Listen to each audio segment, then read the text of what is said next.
சரீரம் கதையானது பார்த்தீங்கன்னா, சரீரம் தாய் தந்தை நம்மை பெற்றெடுத்து சரீரத்தை உருவாக்கி தகப்பனிடம் கொடுக்கிறது.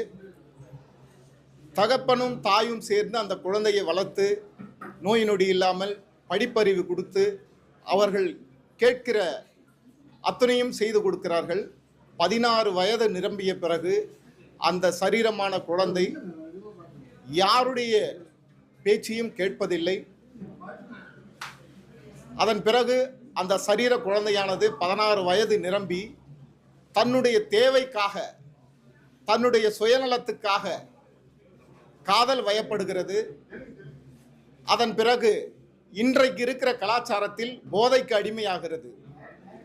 இந்த இரண்டுக்குமே அடிமையாகி தன்னுடைய சரீரத்தை தாய் தகப்பனுக்கு துரோகம் செய்கிறது. ஆகையாலே இந்த படத்தில் ஒரு நல்ல கருத்தை சொல்லியிருக்கிறேன்.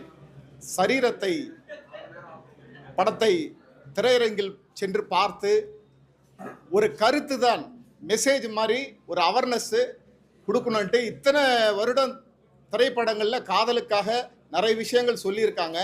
ஆனால் நான் ஒரு வித்தியாசமாக சொல்லியிருக்கேன்.